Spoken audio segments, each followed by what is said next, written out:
Derecho procesal civil.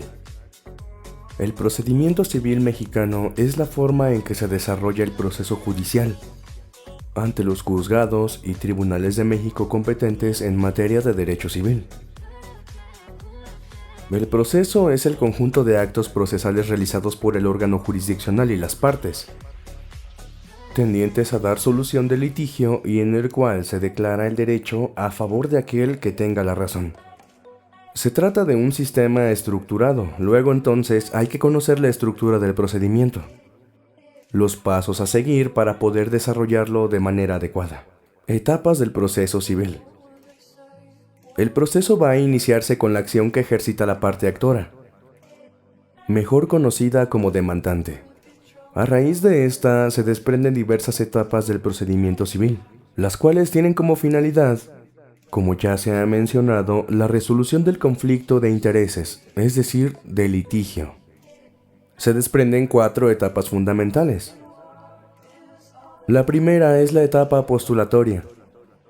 En esta primera etapa existe la planteación de las pretensiones de las partes, como dicen, el establecimiento de la litis. Como número 2 encontramos la etapa probatoria, que es la apertura y la admisión y preparación y desahogo de todas las pruebas, continuando con la etapa conclusiva o de alegatos, que comprende, como lo dice su nombre, los alegatos y conclusiones. Se induce al sentido de la sentencia con base en lo que se aceptó, negó o no se probó. Y por último, la etapa resolutoria, también llamada del juicio, comprende la valoración de las pruebas, la resolución judicial que pone fin al litigio. Ahora bien, comencemos con cada una de las etapas a detalle. Etapa postulatoria. Es la primera fase del procedimiento civil. En esta, la parte actora le hace saber al órgano jurisdiccional cuál fue el derecho quebrantado y se pide la restauración del mismo. Hay que mencionar que el juzgador no puede administrar justicia sin ser requerido. No puede iniciar un proceso, así como tampoco puede hacer avanzar por sí mismo el proceso. Esta es una función de las partes. A la autoridad lo que no le está permitido, le está prohibido. Sin embargo, esto también tiene sus excepciones. En la fase postulatoria, las partes exponen tanto como pretensiones como resistencias, afirmaciones y negaciones en lo referente a los hechos, e invocan normas jurídicas y principios del derecho aplicables al caso concreto. Se lleva a cabo la presentación de la demanda por la parte actora. Al ser aceptada, se dicta acto de erradicación, que vamos a entender como el acto mediante el juez acepta la demanda, y entonces establece los actos prejudiciales. Así el juez indicará los términos de admisión de la demanda y los requerimientos a la parte actora para que subsane alguna deficiencia en su demanda. En el momento que se notifica a la parte demandada, se le da un término marcado por la ley para hacer la contestación de la demanda y que pueda ser establecida la litis. A esta notificación se le va a dar el nombre de emplazamiento. La parte demandada puede contestar la demanda y expresar sus excepciones y defensas, o puede allanarse a las pretensiones de la parte actora. Dentro de esta etapa de contestación de la demanda, la parte demandada tiene la facultad de reconvenir al actor, es decir, demandarlo también dentro de la demanda ya establecida. De igual forma, la parte actora puede hacer la contestación en la demanda. En el supuesto de que la parte demandada no contestase la demanda, entonces se pedirá al órgano jurisdiccional, en este caso el juez, que establezca en juicio en rebeldía para poder continuar con el proceso.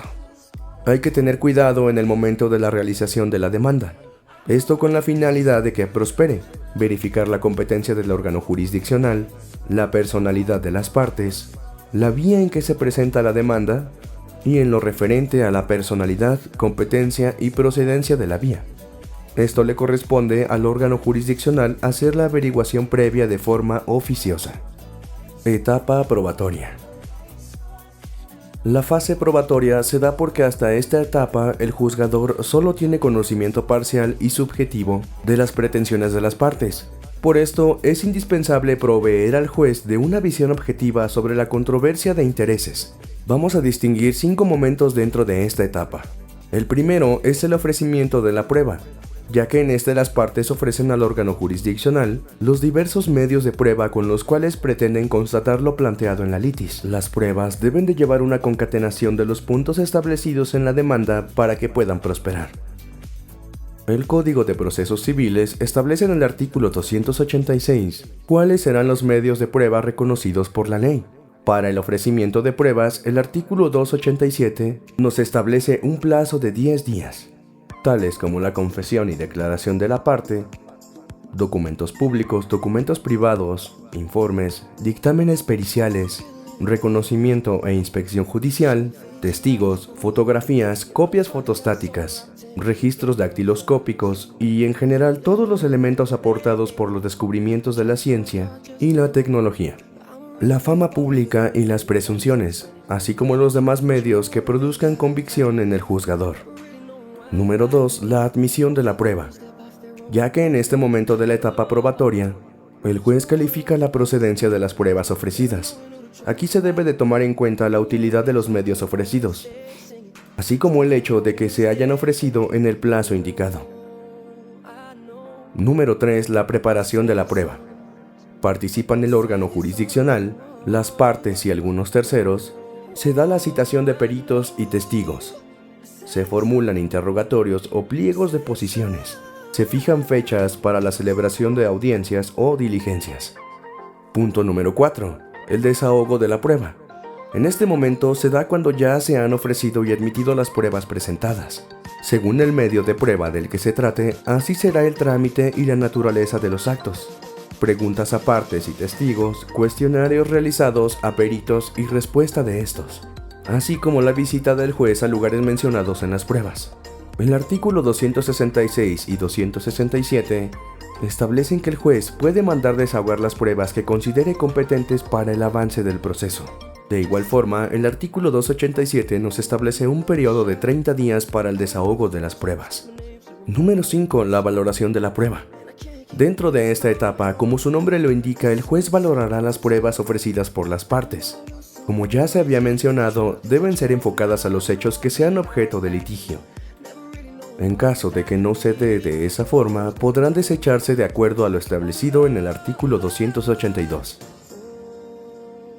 Etapa conclusiva o de alegatos.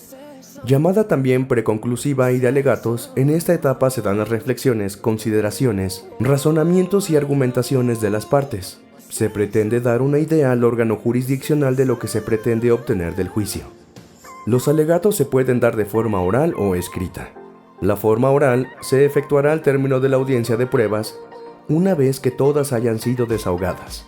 Se debe evitar la injuria por la otra parte, así como tocar asuntos fuera de la litis. En cuanto a las escritas, se refiere al artículo 399, donde establece un plazo de 10 días para presentar alegatos, contándose desde el momento en que se da por concluida la recepción de pruebas. Al término de este plazo, se citará para dictar sentencia dentro de los 8 días siguientes. Etapa de juicio. En esta etapa, la única actividad se va a dar por parte del órgano jurisdiccional. El juzgador o juzgadores, en caso de tratarse de un órgano jurisdiccional colegiado, dictan la sentencia jurisdiccional definitiva, que viene a terminar con el proceso y a resolver el litigio. En esta etapa se pueden dar dos instancias. En la primera, la sentencia es dictada por el juez que ha conocido del litigio. Lo único que le corresponde al juez es leer, estudiar y analizar el expediente para posteriormente dictar su sentencia. La segunda instancia va dirigida al Tribunal Superior de Justicia para la revisión de la sentencia previamente emitida por el órgano jurisdiccional de primera instancia. Los magistrados del tribunal se dan a la tarea del análisis correspondiente, citando posteriormente para la sentencia definitiva. Muchas gracias, mi nombre es Edgar Arturo Villegas Martínez y soy estudiante de la licenciatura en Derecho. Este es un trabajo realizado para la materia de Derecho Procesal Civil.